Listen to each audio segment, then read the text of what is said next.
আসসালামু আলাইকুম। প্রিয় দর্শক, অন্য মঞ্চের আলাপ চাইতে আপনাদের সকলকে আমন্ত্রণ জানাচ্ছি। জন্যই বলছি যে আপনাদের আসবার পথ প্রশস্ত হচ্ছে, দিনকে দিন প্রশস্ত হচ্ছে। গত এক বছর যত ব্যর্থতা হচ্ছে, যত ব্যর্থতা আসছে, তত প্রশস্ত হচ্ছে।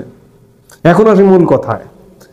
আওয়ামী লীগের এই মুহূর্তে কোনো ধরনের সহিংসতায় জড়ানোর দরকার নেই। আপনারা শুধু স্টেডিয়ামের গ্যালারিতে বসে খেলাটা দেখুন, আর নিজেরা ভেতরে ভেতরে যোগাযোগটা ঠিক রাখুন।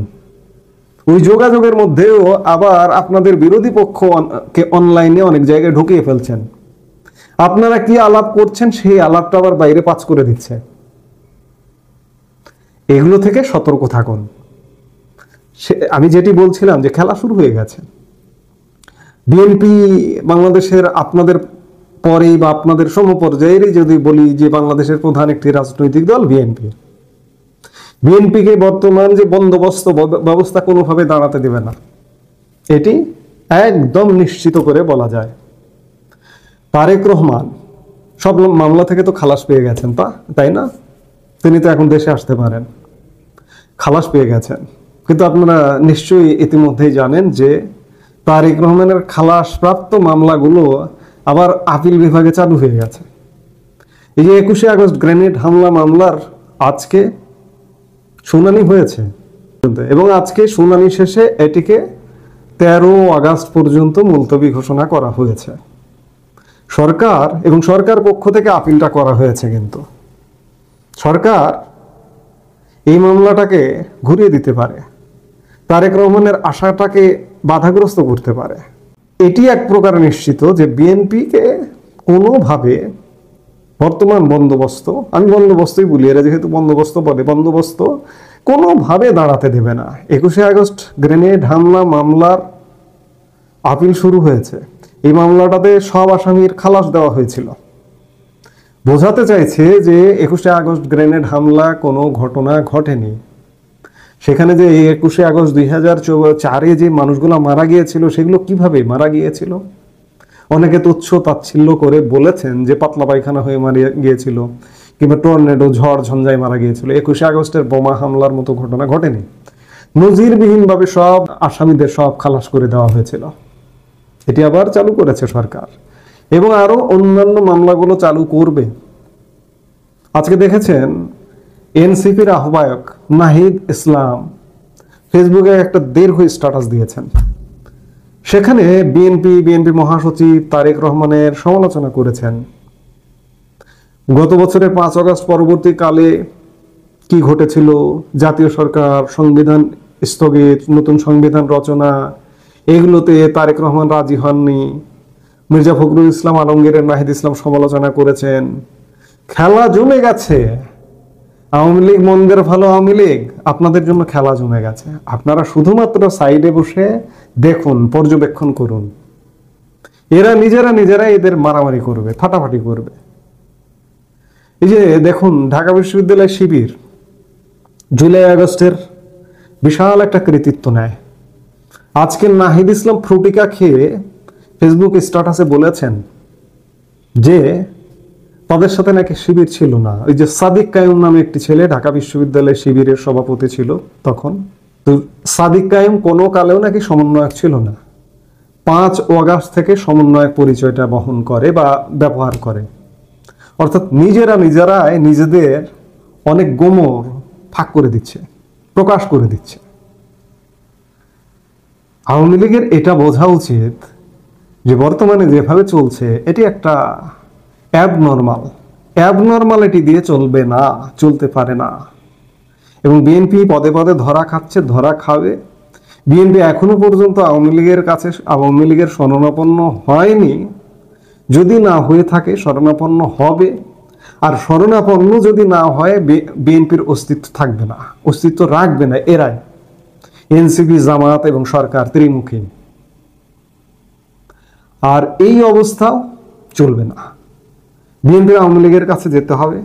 সেনাবাহিনী, আমি বারবার সেনাবাহিনী নিয়ে যদি প্রশংসা করি, আমাকেও আজকাল মানুষ গালি দেন। আমি বারবার বলি যে সেনাবাহিনীতে যেমন স্বাধীনতা বিরোধী জামাতপন্থী লোকজন আছে, আমি বাংলাদেশের উদাহরণটা নিই, বাংলাদেশে যেমন আছে ঠিক তেমনি সেনাবাহিনীতে আছে, কিন্তু সেই সংখ্যাটা কম। সেই সংখ্যাটা প্রভাব বিস্তার করে রেখেছে বা রাখছে, কখনো কখনো মনে হচ্ছে যে তারা প্রভাব বিস্তার করছে। স্বাধীনতা মুক্তিযুদ্ধকামী মুক্তিযুদ্ধের পক্ষের একটা বিশাল জনগোষ্ঠী আছে। এই যে আমি যেমন একজন নিউট্রাল মানুষ, অরাজনৈতিক মানুষ বলছি যে আওয়ামী লীগ মন্দের ভালো, সেনাবাহিনীর ওই অংশটাও বলে, সশস্ত্র বাহিনীর ওই অংশটাও বলে, পুলিশের ওই অংশটা বলে, যারা মুক্তিযুদ্ধের পক্ষের প্রশাসনের এই অংশটা বলছে, সবাই বলছে আওয়ামী লীগ মন্দের ভালো। 1 কোটি সমালোচনা আছে, হাজার সমালোচনা আছে, কিন্তু তারপরেও আওয়ামী লীগ মন্দের ভালো। এই যে সবাই যখন বলছে, তখন আওয়ামী লীগকে ফিরতে হবে, বিএনপি গিয়ে ফিরিয়ে আনবে, বিএনপি আওয়ামী লীগের আপোষ করতে হবে, না হলে বিএনপি বাঁচবে না। বুঝবে খুব শীঘ্রই এগুলো বিএনপি। আর কয়েকটা মাস আওয়ামী লীগ একটু ধৈর্য ধরুন, আর দুটো তিনটা মাস আপনারা ভেতরে ভেতরে সংগঠিত হন, বিএনপি আপনাদেরকে ডেকে নিয়ে আসবেন, ডেকে নিয়ে আসতে বাধ্য হবে। সেনাবাহিনীর মুক্তিযুদ্ধপন্থী অংশটি দেশের স্বার্থে, দেশ বাঁচানোর স্বার্থে আপনাদেরকে ডেকে আনবে। অস্থির হবেন না, অস্থির হওয়ার কোনো প্রয়োজন নেই, খেলা জমে গেছে।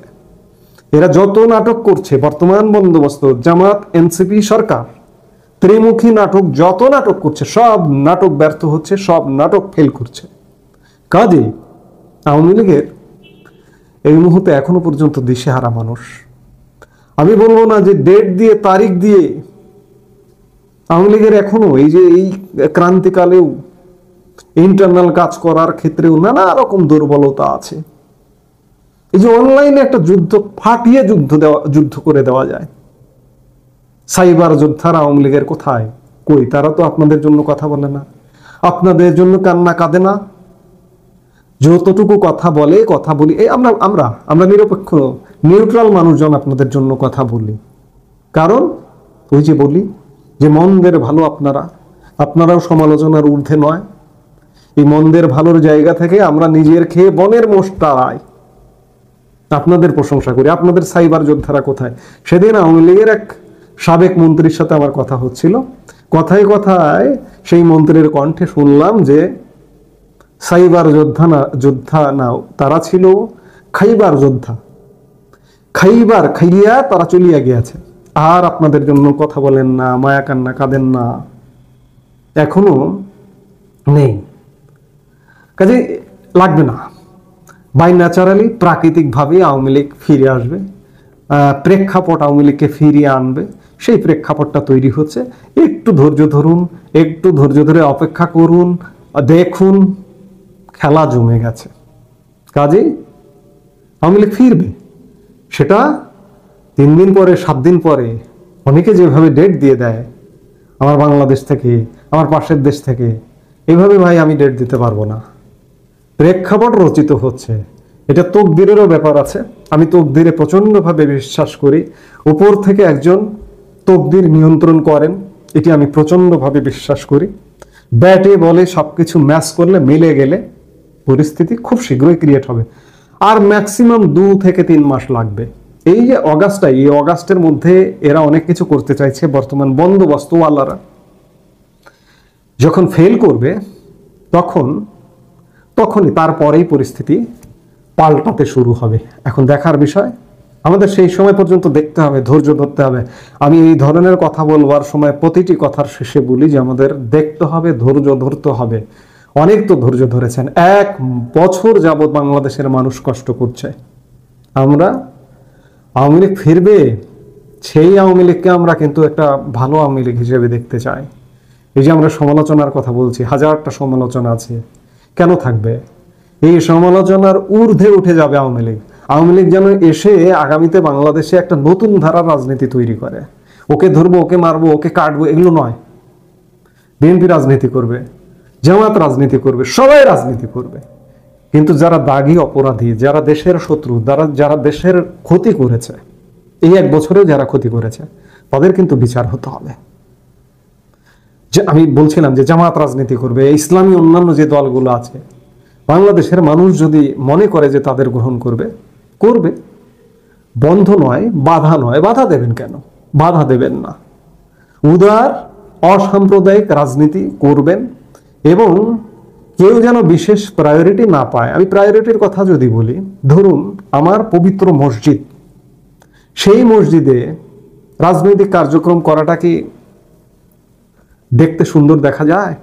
যদি ইসলামী দল হয়, ইসলামী দলও যদি রাজনৈতিক কার্যক্রম করে মসজিদে, সেটিকে সুন্দর দেখা যায়? আওয়ামী লীগ তো সেখানে রাজনৈতিক কার্যক্রম করে না, বিএনপি তো সেখানে রাজনৈতিক কার্যক্রম করে না, কিন্তু ইসলামী দল নাম নিয়ে মসজিদের মধ্যে কেন রাজনৈতিক কার্যক্রম করবে? কিংবা ওয়াজের মধ্যে কেন রাজনৈতিক কার্যক্রম করবে, ওয়াজের মধ্যে রাজনৈতিক বক্তব্য পুশ করবে?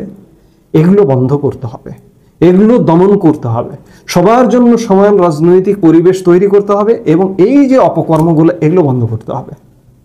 বন্ধ করার বিনিময়ে বাংলাদেশে যে রাজনীতি, বাংলাদেশ যে রাজনীতি প্রাকৃতিকভাবে বেছে নেবে, আর্টিফিশিয়ালি কোনো কিছু নয়, প্রাকৃতিকভাবে যেটাকে বেছে নেবে যাবে সেদিকে। প্রাকৃতিকভাবে গেলে তো ক্ষতি নেই, আপনার আমার কারো ক্ষতি নেই, কিন্তু যদি আর্টিফিশিয়ালি চাপিয়ে দেওয়া হয় কোনো ইসলামী রাজনীতি কিংবা অসাম্প্রদায়িক রাজনীতি, যেটি চাপিয়ে দেওয়া হোক না কেন, সেটি একটি জনগোষ্ঠীর জন্য ক্ষতির কারণ হবে। যাই হোক, অনেক কথা বললাম।